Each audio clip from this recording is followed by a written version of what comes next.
따라합니다. 여유자금, 급한 자금만 아니면 주식은 좋은 종목 사서 장기적으로 가면 승률이 100%예요. 씨앗 인베스트 빅토리 박상배입니다.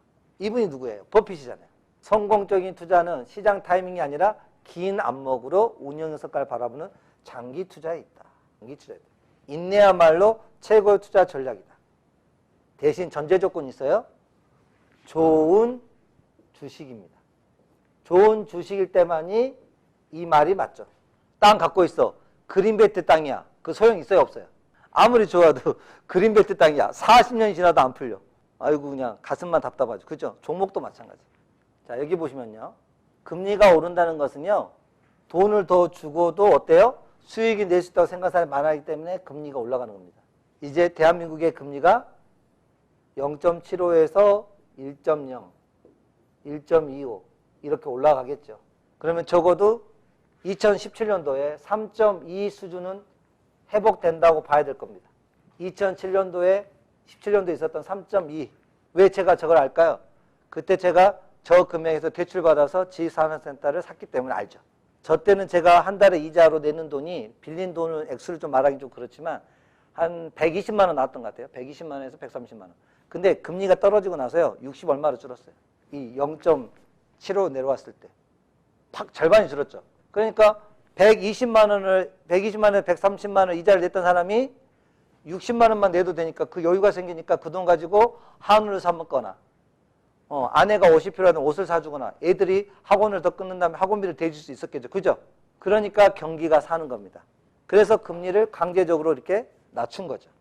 자, 그럼 이제 금리가 어때요? 기준금리와 대출금리. 벌써 두 금리 사이에 갭은 시작돼 버렸습니다.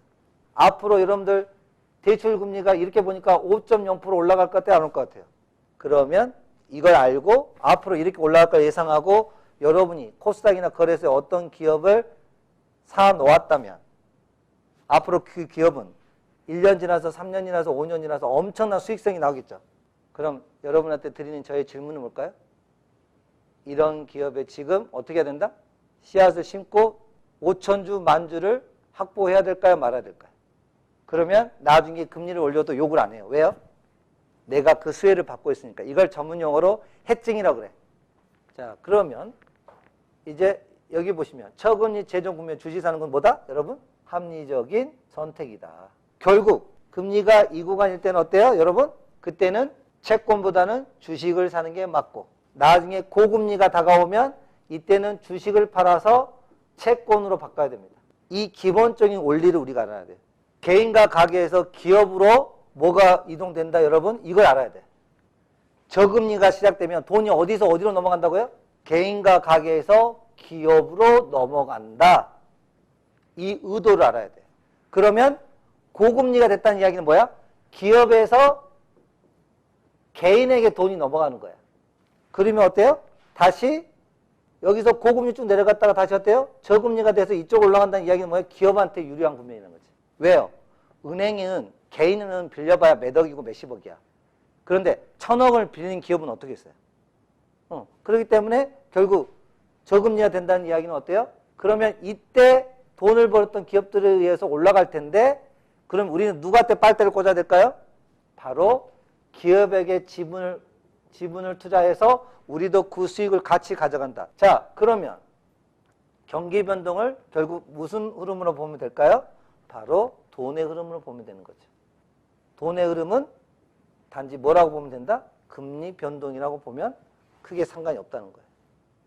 바로 불안기일 때, 저금리일 때 주식 편입 수익증권을 하는 게 좋고 쭉쭉 올라가다가 여러분 주변에 100명이면 90명이 만나면 주식 이야기를 한다 그러면 꼭지는 언제인지 모르겠지만 서서히 나와야 할 시기입니다. 오케이?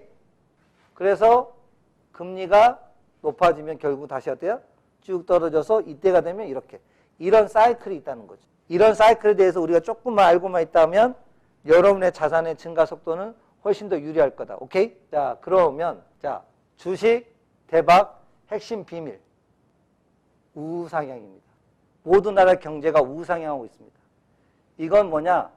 미국이 지난 100년 동안 데이터입니다. 무슨 일이 있어요? 뭐가 있는데 여기 1950년대 한국전쟁이 일어나고 주가가 잠깐 밀렸어요. 근데 지나고 보니까 거의 평단해. 쭉에다 살짝 밀리고. 계속 어때요? 미국 경제 데이터는 결국 성장했다는 거예요, 여러분. 이게 이 중요한 논리예요. 그래서 우리가 어때요? 비관주의가 돈을 못 버는 이유는 뭐예요? 이것 때문에 못 벌죠. 일시적으로, 단기적으로는 하락하는 건 맞출 수 있겠으나, 그럼 뭐예요? 다시 올라가는데. 다시 떨어지면 뭐예요? 결국 이렇게 올라가는데. 즉, 이제 여러분은 주식 투자할 때 겁을 먹지 말라는 거예요. 비관을 떠들어야지 잘 팔려요. 미스 미디어는. 신문을 많이 팔려고 그러면 사건, 사고를 자꾸 떠들어야 돼요.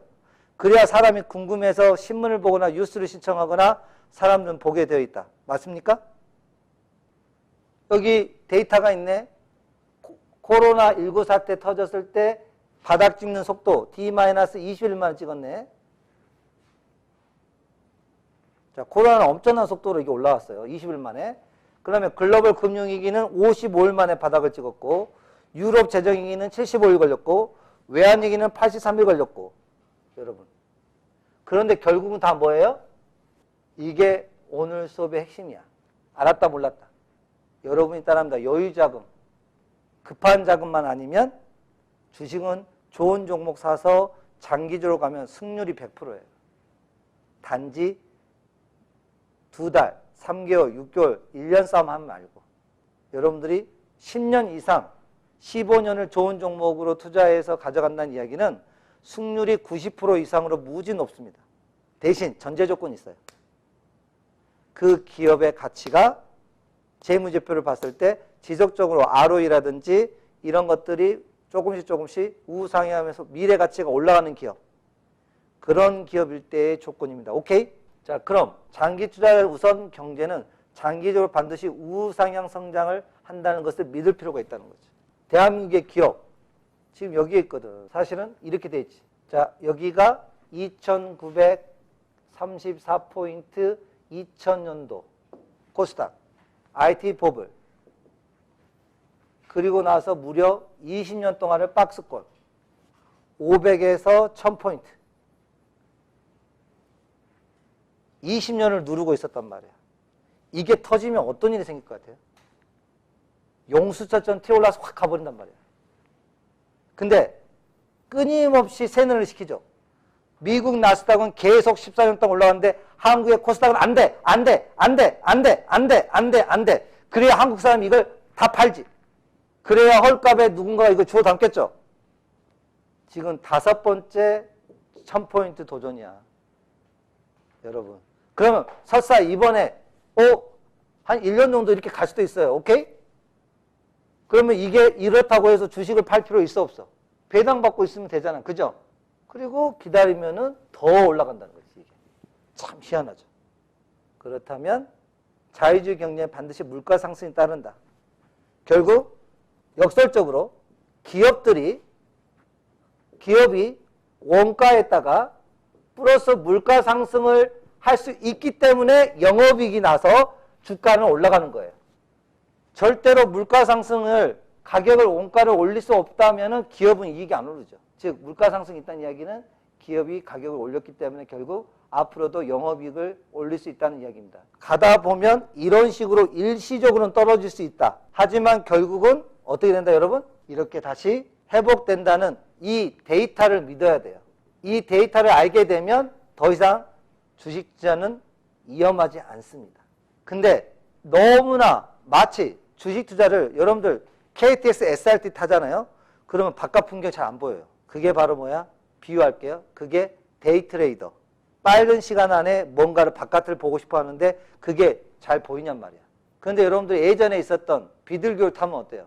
부산에서 옛날에 서울까지 비둘기 타면 12시간인가 14시간 걸렸다며.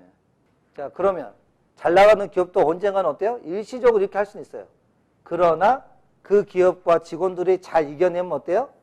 결국 그 이상으로 올라간다는 거죠. 자, 빠르게 행동을 옮기기 위해서는 미래를 예측하는 게임 감각으로 세상이 어떻게 될 것인지 다양한 각도에서 추론해야 됩니다. 결국 지적 게임 감각인데요. 경제의 커다란 흐름을 우리가 예측할 수 있어야 돼요.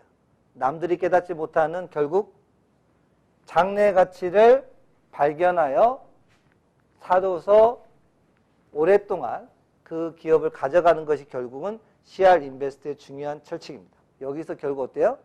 여러분이 해야 되는 한 단어로 미래 가치 보는 능력만 있으면 결국은 여러분들은 평생 돈 걱정하지 않아도 된다는 거죠. 이 말은 뭔 말이에요? 끈질긴 보유 능력이 중요한 거예요. 이걸 잘 봤어도 아파트를 2017년도에 판 사람 있고 2018년도에 판 사람 있고 2020년에 판 사람 있고 요즘 판 사람 있어요. 누가 돈 벌었겠어요? 늦게 판 사람이 돈 벌었다. 투자는 사는 것이 아니고 늦게 파는 것이 아니라 팔지 않는 게 핵심입니다. 가치 있는 것을 최대한 오래 보유하는 거예요.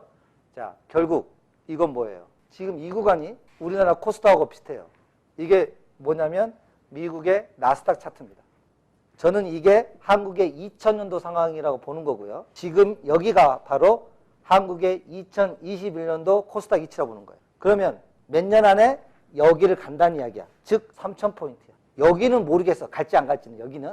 그런데 여기는 확실히 간다는 거예요. 그러면 지금 현재 여기 있다는 이야기는 우리는 겁먹어야 되는 구간이야. 설사 잠깐 내려올 수는 있어. 그죠? 그러나 결국은 갈 수밖에 없다. 자본주의는 따라합니다. 우상향. 결국은 우상향이라는 거죠. 지금 이 라인을 돌파할 거란 겁니다. 누구처럼? 바로 미국 나스닥처럼. 그럼 감나무 이론으로 따지면 어때요? 이렇게 제가 감나무 이론을 꼭지를 25m 이론이라고 이야기하잖아요. 지금 나는 미국 증시가 20m인지 23m인지는 모르겠어요. 앞으로 어디까지 갈지는 모르겠어요. 그러나 곧 어느 시점에 감나무 꼭지에 도달할 것 같아. 여기를 가는 게 좋겠어요? 아직 감나무 3m에서 5m인 한국 코스닥에 여러분들이 있어야 되겠어요. 앞으로 선도할 대한민국 기업을 믿고 여러분들은 여기서 잘 투자해서 오랫동안 잘 들고 가다 보면 여러분들이 50억 부자 주식으로 100억 부자가 될 거라는 겁니다. 마치 2008년도, 2009년, 10년도, 11년도 아파트를 5채, 10채를 갭 투자해놓은 사람이 지금 100억대 부자가 되어 있는 것처럼 모두가 공포에 빠져 있고 모두가 아니다라고 할 때 소수들은 가치 있는 걸 사서 오랫동안 바보처럼 들고 있습니다. 모든 사람이 바보라고 놀려도 신경 쓰지 않습니다. 그러나 시간에 의해서 결국 승리자는 그들이라는 겁니다. 제 말 이해됐죠? 그래서 일단 오늘 1부는 여기까지. 그래서 오늘 유튜브 방송은 여기까지 일단 하도록 하겠습니다. 대단히 고맙고 감사합니다. 여러분 안녕.